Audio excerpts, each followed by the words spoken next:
Sorry, मुझे माफ कर दो।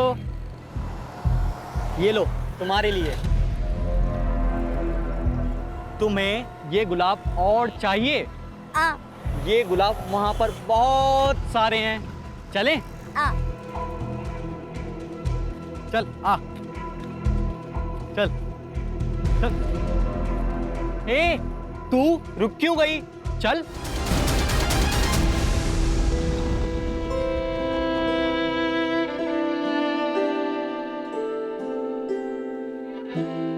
मम्मी पापा तुझे दूर भेजने चाहते।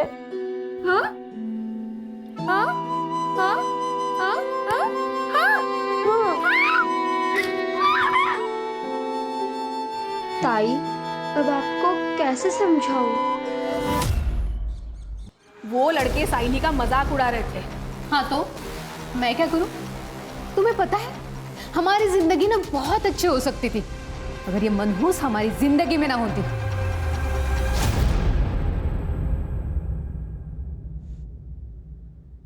तुझे क्या लगता है मैं कम परेशान हूं? कितना अच्छा होता अगर पैदा होते ही मर जाती या अपनी मां के साथ मर जाती।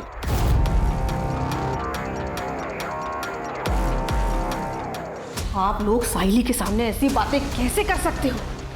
तुम्हारे घर में नहीं है ना, तब तुम ऐसे बढ़ बढ़ के बातें कर रही हो। अरे तुम्हें पता नहीं कितनी बड़ी बौद्रेशन है ये। ना कुछ सुनाई देता है ना कुछ बोल सकती है। देखो कैसे गाय की तरह दिन भर बस चढ़ती रहती है। कैसे ना हमारी गलती हो गई, हमें ना इसे बोर्डिंग स्कूल में डाल देना चाहिए था। नहीं तो क्या है वो, हाँ, मूक बधिरों के स्कूल में डाल देना चाहिए था। हमारा पीठ तो छूटता कम से कम।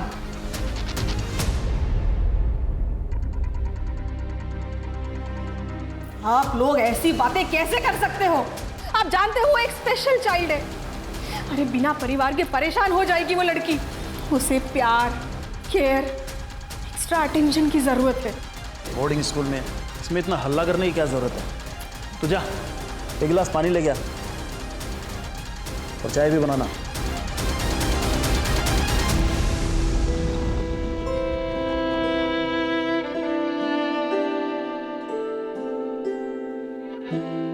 मम्मी पापा तुझे दूर भेजने चाहते। हाँ हाँ हाँ हाँ हाँ ताई, अब आपको कैसे समझाऊं?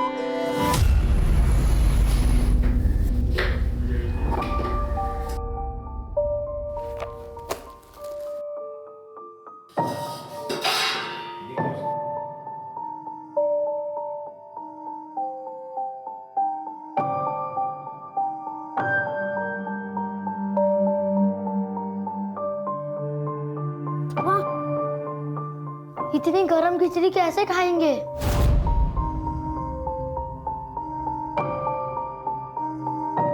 तू टाइम से घर नहीं आ सकती थी क्या? हेलो बच्चा लोग,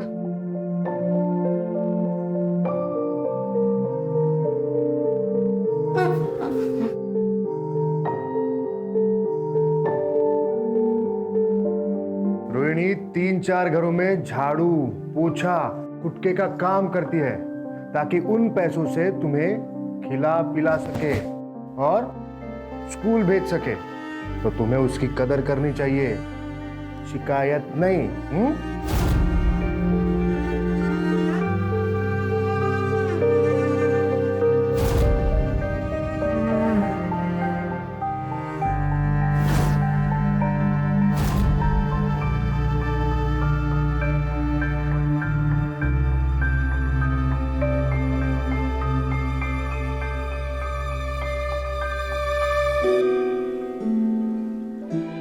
रोहिणी कह रही है कि उसे आने में लेट हुआ इसलिए उसे बुरा लग रहा है, पर पवार साहब की बीवी ने उसे एक्स्ट्रा काम दे दिया था जिसके उसे एक्स्ट्रा पैसे भी मिले और उसी पैसों से वो अपने भाइयों के लिए नए कपड़े भी खरीदेगी। यस।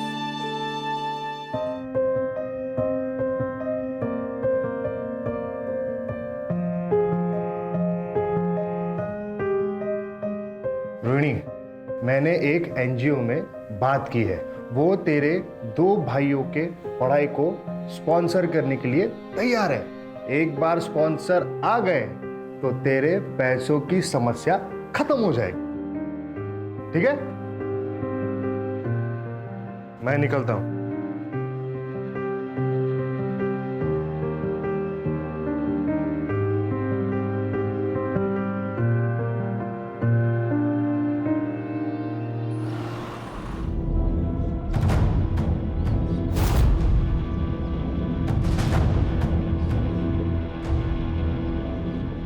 नमस्कार वहिनी. अरे कैसे हो? चिमाजी भाऊ या ना. कसे आहात? मी मस्त.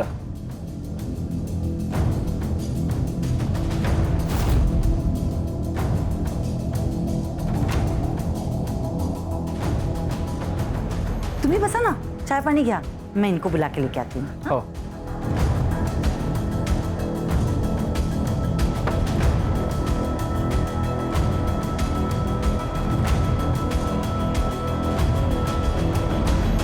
चिमाजी भाऊ कसे आहेत? मैं ठीक. बस. देख संतोष, तू मेरा दोस्त है, इसी नाते मैंने तेरे दोस्त की मदद की, पर तब से वो गायब है, मेरा फोन भी नहीं उठा रहा है वो. देख तू उसे बोल दे कि ठीक से बर्ताव करे, वरना हिसाब चुकाना मुझे अच्छे से आता है, समझा? अरे नहीं नहीं, आप ऐसा कुछ नहीं करेंगे. अब मैं उससे बात करके समझाता हूँ.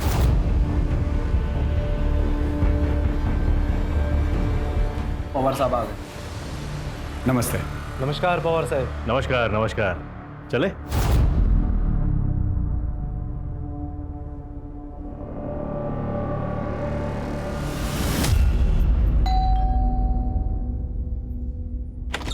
अरे कापसे साहेब या कसे आहात तुम्ही? नमस्ते वहिनी, तुम्ही कसे आहेत? मस्त मस्त, बसा ना. मन्या ए चल.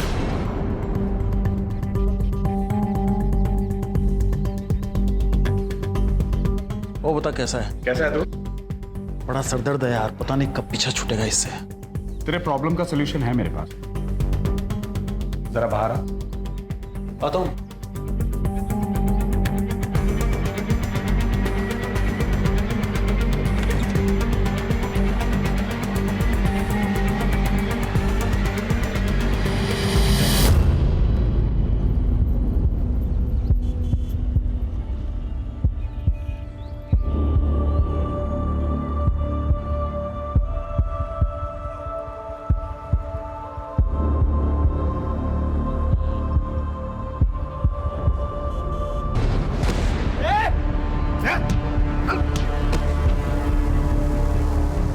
शर्म नहीं आई तुम लोगों को ऐसी घटिया हरकत करते हुए? और आप लोग भी क्या क्या खड़े खड़े तमाशा देख रहे? तुम ठीक हो? चलो मैं तुम्हें घर छोड़ देता हूँ. तुम्हें कुछ नहीं होगा, कुछ नहीं होगा. देखिए, एक एनजीओ है सहारा, मैं वहीं पे काम करता हूँ. हम साइली को वहाँ भेज सकते हैं. वहाँ ऐसे स्पेशल बच्चों के लिए स्कूल भी है. वहाँ साइली साइन लैंग्वेज यानी इशारों की भाषा भी सीख पाएगी. देखिए, हमें ज्यादा समझाने की जरूरत नहीं है. और क्या ही कर लेगी वो पढ़ लिख कर? हाँ, इसका कोई फायदा नहीं है. मैम, हमें कहीं नहीं भेजना है उसे. देखिए आप मुझे गलत समझ रही हैं.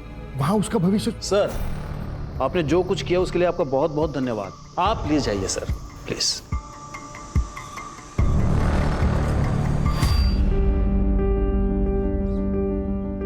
ताई, आज हमारे लिए क्या लेकर आओगी? पवार मैडम तीर्थ यात्रा पे गई है. जब वो वापस आएगी तब ताई को काम का एक्स्ट्रा पैसा मिलेगा, तभी ताई हमारे लिए कुछ खरीद पाएगी. वाव, कैंडी! ताई, तू दुनिया की बेस्ट ताई है.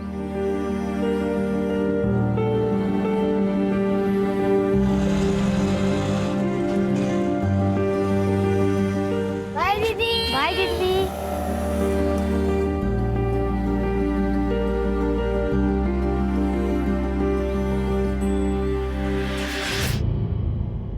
रोना मत बेटा. वो एनजीओ वाला लड़का कौन आता है? किधर था? उसको फोन लगा, शायद उसको मालूम रहेगा तुम्हारी ताई कहाँ है.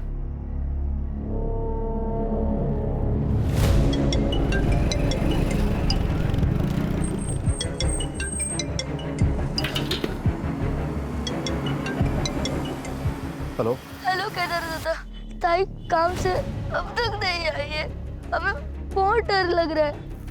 और मैं तो अभी पुणे के बाहर हूँ। अच्छा रुको, मैं जल्द से जल्द वहाँ आता हूँ, ठीक है? ठीक है। ये दोनों रोहिणी के भाई हैं और ये रोहिणी सुन बोल नहीं सकती है। जी। लेकिन तब तक इन दोनों का क्या, इनकी देखभाल कौन करेगा? सर मैं ही इन्हें एनजीओ के ऑफिस में लाया था, मैं ही देखभाल करूंगा सर इनकी। ठीक है, आप लोग टेंशन मत लो, हम आपकी बहन को जल्दी से जल्दी ढूंढ देंगे, ठीक है? ये रोहिणी जहां जहां काम करती थी उन सभी घरों में जाके पता करो, और जहां रहती थी वहां भी जाके पता करो। Okay sir. Yes sir. Rohini कल काम पे आई नहीं थे साहब। अरे पवार साहब? पवार साहब तो कुछ दिनों पहले कैंपेन चले गए, और मृदुला मैडम 2 दिन पहले ही वैष्णो देवी गई। उन लोगों ने सब रोहिणी को कॉल किया था।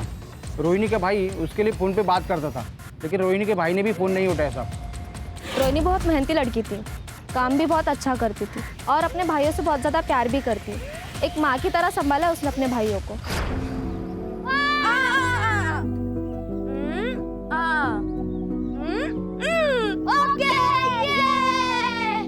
कभी कभी रोहिणी को घर आने में देर हो जाती थी। दोनों लड़कों को बहुत भूख लगती थी, इसीलिए रोहिणी ने एक तरीका निकाला था।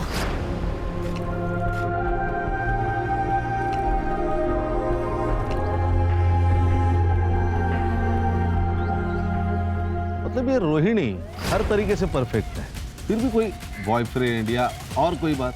नहीं, ऐसा कुछ नहीं था, लेकिन मुझे कभी कभी ऐसा लगता था कि रोहिणी और उस एनजीओ वाले लड़के केदार के बीच में कुछ तो चल रहा है। वो दोनों एक दूसरे को ऐसे देखते थे जैसे उन दोनों में प्यार हो।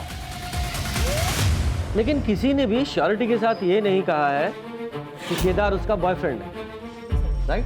सर फिर भी हमने केदार को क्वेश्चनिंग के लिए बुलाया है। वो सीसीटीवी का क्या हुआ? सर बस्ती या उसके आसपास तो कोई सीसीटीवी नहीं है, लेकिन हाँ सर बस्ती के बाहर एक मेडिकल शॉप है, वहाँ का फुटेज मिला है। ये देखिए सर, ये देखिए, ये देखिए सर, ये रोहिणी का रोज का रूट है। इसी रास्ते से वो हर रोज काम पर जाती है। सर हम पवार के घर पे भी गए थे, उसके वॉचमैन से पूछताछ की, सीसीटीवी भी चेक किया, लेकिन रोहिणी उस दिन उसके घर नहीं पहुंची थी।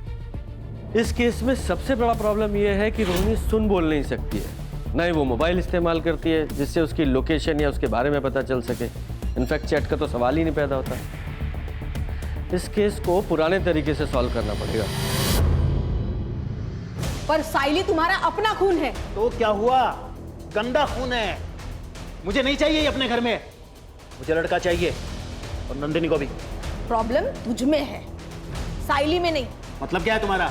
तुम्हारी पहली बीवी सुधा, जिसने साइली को जन्म दिया, और ये तेरी दूसरी बीवी नंदिनी, इसने भी एक बेटी को जन्म दिया, अदिति को।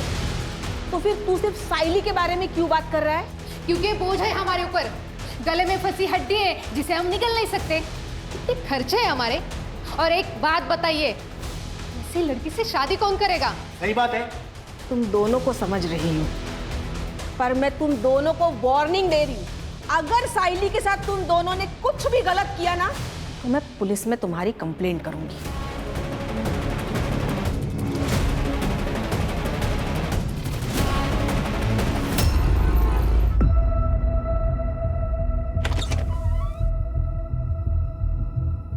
कहाँ है तेरा बाप?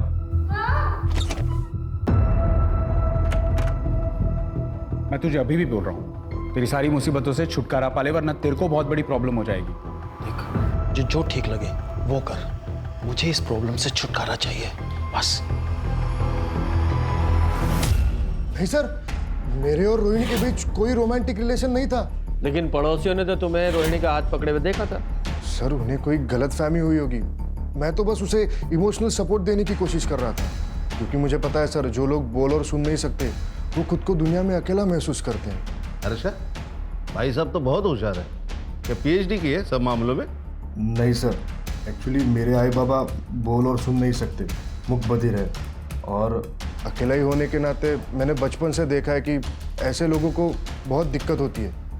इसलिए सर मैंने बचपन में ही सोच लिया था कि मैं ऐसे लोगों के लिए कुछ करूँगा, इसलिए सर मैंने एनजीओ ज्वाइन किया। तो मैं रोहिणी को कैसे तकलीफ पहुंचा सकता हूं सर? वो तो बहुत यकीन करती थी मुझ पे। भले ही मैंने पिछले 2 साल में कुछ खास नहीं किया उसके लिए, पर सर मेरी उस पर कभी गलत नजर नहीं गई, ट्रस्ट मी सर। ठीक है, फिलहाल के लिए ट्रस्ट कर लेते हैं, जा सकते हो, लेकिन रोहिणी की अगर कोई खबर मिले तो तुरंत हमें बताना। Okay sir.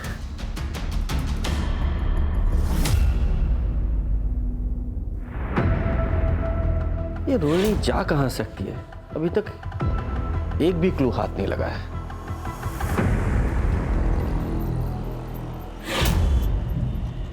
सॉरी, मुझे माफ कर दो। ये लो तुम्हारे लिए। तुम्हें ये गुलाब और चाहिए? ये गुलाब वहां पर बहुत सारे हैं, चलें? चल आ, चल चल। ए, तू रुक क्यों गई? चल। आई ताई अभी तक नहीं आई, उसे ढूंढने के लिए जाओ ना। आई तेरी बहन कोई छोटी बच्ची नहीं है, आ जाएगी वापस। वो रास्ता भटक गई तो? ये तो और अच्छी बात है, भगवान करे ऐसा ही हो।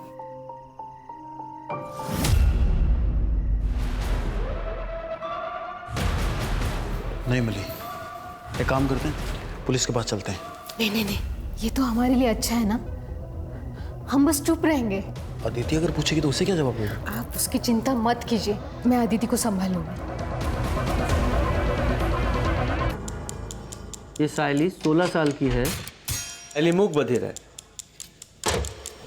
होय साहब, मुझे शक है कि मेरे भाई और उसकी बीवी ने इसे गायब किया है। वो दोनों इससे नफरत करते थे। साहब जल्द से जल्द इसको ढूंढ निकालिए। हाँ बिल्कुल, ज़रूर। अच्छा, सायली की पूरी डिटेल्स ले लो, जाइए आप। जी सर, आइए।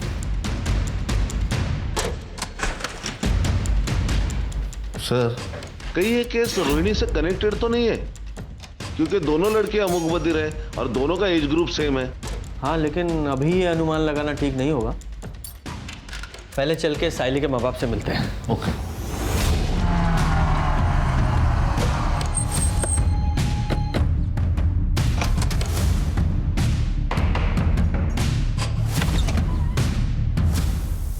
आप लोगों की मीटिंग मिसिंग है? हाँ सर, वो कल शाम से घर नहीं आई है, उसे ढूंढ दो। वो बहुत बोली, बोल और सुन नहीं सकती। अदिति बेटा चल, तू अंदर चल, हम लोग बात कर रहे हैं ना। के शांत होइए। अब बेटा इधर। अरे सर चिंता की ऐसी कोई बात नहीं है, वो मेरी बहन के यहाँ गई होगी सर, हम उसको फोन करने वाले ही थे। ओ भाई साहब, आपके बहन ने ही थाने में कंप्लेंट लिखवाई है। सुन लिया? अब सीधे सीधे बताइए पूरी बात क्या है, वरना सीधे पुलिस स्टेशन में ले जाके बंद कर दूंगा। और तुम्हारी बहन ने सब कुछ बताया हमें। ये सच है कि मैं सायली को यहाँ से दूर बोर्डिंग स्कूल में भेजना चाहता था, लेकिन इसका मतलब ये थोड़ी है कि उसके गायब होने में मेरा हाथ है सर। अच्छा, उसे कोई परेशान कर रहा था? हाँ, वो लड़का है ना मंदार, आत्या ने एक बार मदद की थी और एक बार केदार दादा ने भी। ये केदार एनजीओ में काम करता है वही ना? ताई को तो उसने ऐसे ही बताया था कि वो एनजीओ में काम करता है। ठीक है बेटा, आपकी दीदी को हम जल्दी ढूंढ देंगे। हैं? बच्ची का ख्याल रखना। खान, ये सायली के माँ बाप की कुंडली निकालो, और खासकर इस मनिया की, और ये मंदार, उसकी भी इंफॉर्मेशन निकालो। Okay sir.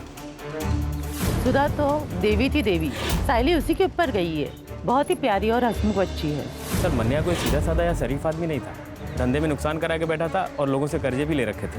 मुझे तो अदिति और सायली की बॉन्डिंग देख के बहुत जलन होती थी, ऐसा लगता था मेरी भी कोई बहन होनी चाहिए। इतना प्यार था वो दोनों में। कल रात को मैंने सायली को एक लड़के के साथ जाते हुए देखा था, मंदार नाम है उसका। तो मंदार का फोन बंद आ रहा है? हाँ सर, और ये मंदार उसके घर पर भी नहीं, उसके पेरेंट्स ने कहा 1 हफ्ते से गायब है। 1 हफ्ते से लड़का गायब है और माँ बाप को चिंता ही नहीं है कि कहाँ चला गया। सर, उसके पेरेंट्स ने कहा कि उनका लड़का आवारा है, दोस्तों के साथ कई दिनों तक गायब रहता है। सर, मैं एनजीओ गई थी रोहिणी के भाइयों के बारे में पता करने, तो ये एनजीओ तो 2 दिन पहले ही बंद हो चुका है और दोनों भाई भी गायब है, और ये केदार वो भी गायब है। इस केस में हमारे पास 2 सस्पेक्ट हैं और दोनों ही मिसिंग हैं। सर, जंगल में एक डेड बॉडी मिली है।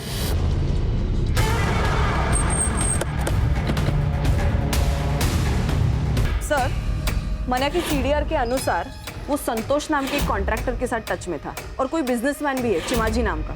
इन सबसे बात करनी पड़ेगी, हो सकता है कोई जानकारी हासिल हो। जी सर।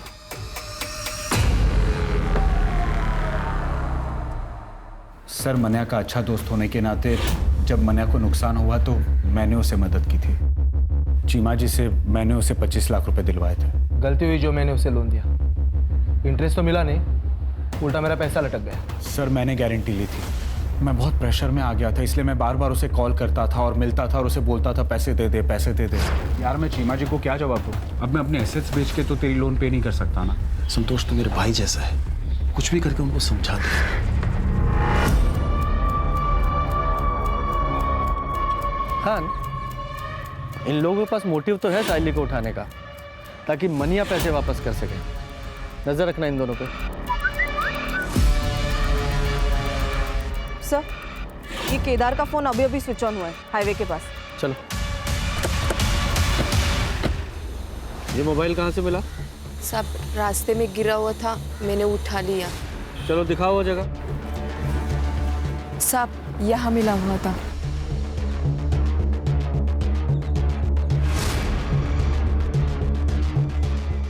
बाइक यहाँ से किसकी पड़ी? इस ब्लड का सैंपल लो और लैब में भेजो। सर हाँ इस बाइक की डिटेल निकालो।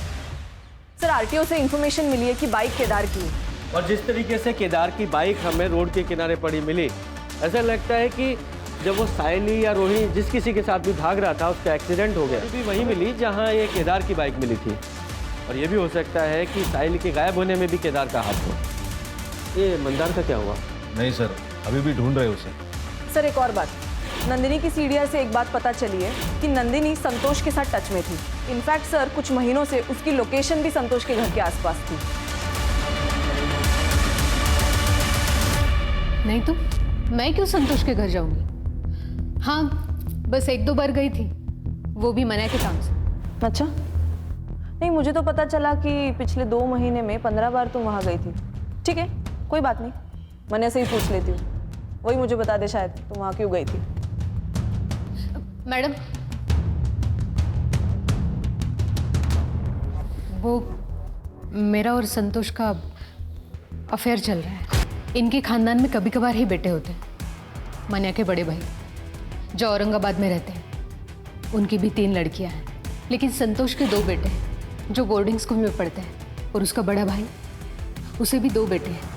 मैं मनिया को बेटी का गिफ्ट देना चाहती थी, बस इसके लिए मैंने संतोष के साथ अफेयर शुरू किया। इसके अलावा मुझे संतोष से कोई लेना देना नहीं।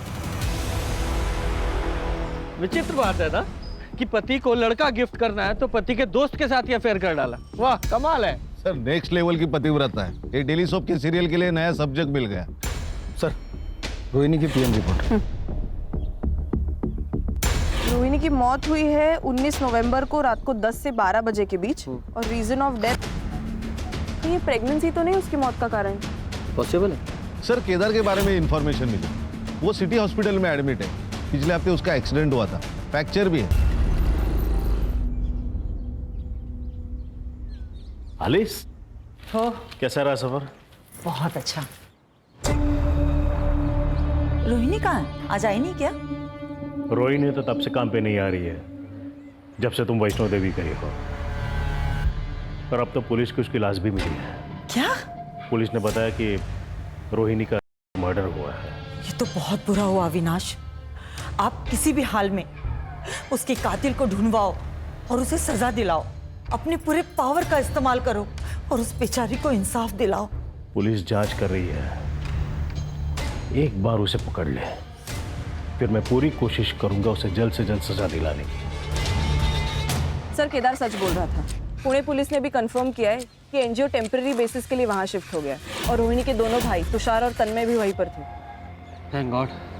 सर, ये मंदार का फोन मार्केट में बंद हुआ था। ये मंदार के फोन में 2 सिम कार्ड थे, जिसमें से एक सिम कार्ड हमें उसके घर से मिला था।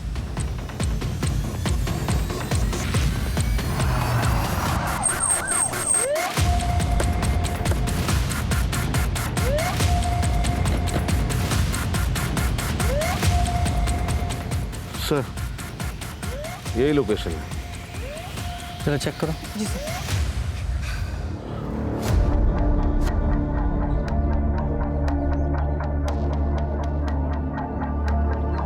खान, ये ईयररिंग्स पे लगे ब्लड को रोहिणी और साइली दोनों के ब्लड से मैच कराओ। और लैब में भेजने से पहले इस साइली के पेरेंट्स को भी दिखाना। Okay sir. और चेक करो आसपास कोई सीसीटीवी है क्या, अगर है तो उसकी फुटेज निकलवाओ। Okay sir.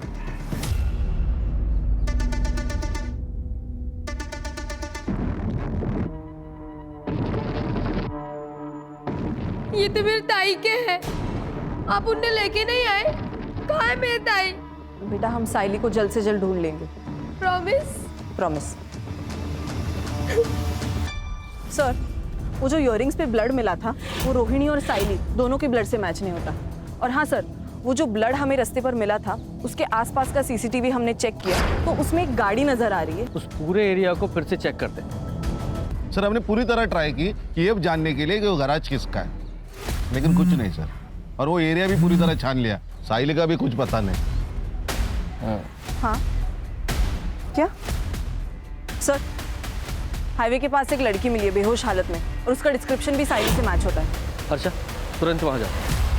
सर मैं कुछ समझ नहीं पा रहा हूँ, ये प्रॉपर साइंस यूज नहीं कर रही है, ये रोहिणी की तरह स्पेशल स्कूल गई नहीं है ना। तो फिर कौन है जो इसकी भाषा समझ सकता है? सर मुझे पता है कि हमारी मदद कौन कर सकता है। तुम हमारी मदद करोगी? तुम्हारी ताई क्या कहना चाह रही है हमें बताओगी प्लीज? ताकि हम उसके असली गुनहगारों को पकड़ सके। पूछो उसे क्या हुआ था। बेटा जरा अपनी ताई से पूछो कि उस चौथे आदमी का चेहरा याद है क्या? ये स्केचेस, ये संतोष कापसे, चिमाजी गांवकर, अविनाश पवार और ये चौथा आदमी सर। बबलू, ये संतोष का ड्राइवर कम सर्वेंट। इन चारों को उठा के लाओ अभी के अभी। तुम चारों खुद से बोलना शुरू करोगे या हम अपने तरीके से को बुलवाएं? बोलो। सर हम तीनों ने इससे पहले भी अपने अपने घरों के मेड के साथ कई बार किया है और फिर हम उन्हें अच्छे पैसे भी देते थे ताकि वो अपना मुंह बंद रखे। सर हमें कम उम्र की लड़कियों के साथ बहुत मज़ा आता है। और फिर एक दिन पवार साहब ने हमें एक मूक बधिर लड़की रोहिणी के बारे में बताया था। और सबसे बड़ी बात, वो किसी को बता भी नहीं सकते कि हमने उसके साथ क्या किया है। सर बबलू मेरे भरोसे का ड्राइवर कम नौकर है। उसने रोहिणी को पवार साहब के घर जाने से पहले ही किडनैप कर लिया। वो रोहिणी को मेरे फार्म हाउस पर लेके आया, वो किसी को बता ना सके और अपना मुंह बंद रखे। हमें दिव्यांग लड़कियों का करने में तीनों को किक मिली। अब हमें ऐसी लड़की चाहिए थी। सर हम मंदार को मारने ही वाले थे कि आप सब उस तक पहुंच गए, इसलिए हम सब डर गए और साहिली को छोड़ दिया। सर हमें लगा कि वो मूक बधिर है, किसी को क्या बताएगी। और उसी मूक बधिर लड़की ने तुम चारों हैवानों के चेहरे हमारे सामने ला दिए। रोहिणी के साथ क्या किया? सर हम रोहिणी से थक गए थे, फिर किसी ने हमें रोहिणी को मारने का ऑफर दिया। किसने ऑफर दिया? हाँ, मैंने ही अपने ड्राइवर की मदद से रोहिणी को मारने का ऑफर दिया था। मैं तो चिमाजी को खुश करना चाहती थी ताकि वो मेरे और मन्या के खिलाफ कोई लीगल एक्शन ना ले, क्योंकि मन्या ने उनका पैसा नहीं लौटाया था, वरना हम घर बार सब कुछ खो देते थे। चिमाजी ने तो हमें और टाइम देने का वादा किया था अगर हम उन्हें रोहिणी से छुटकारा दिला देते। मुझे बस इतना पता था कि साइली का हमारी जिंदगी से जाना हमारे लिए सबसे अच्छी बात है। सर केदार का जो एनजीओ है सहारा, उसे अब एक नई जगह मिल गई है, साइली का घर। मन्या ने खुद अपने मन से उसका घर एनजीओ को दे दिया, वो भी फ्री में। और ये एनजीओ साइली को भी मदद करेगी और इसमें आदित्य हाथ बटाएगी। और ये केदार, ये भी बहुत खुश है सर। हमें अपनी सोसाइटी में केदार जैसे लोगों की जरूरत है ताकि आगे जाके पुलिस को भी हेल्प हो। सही कहा सर।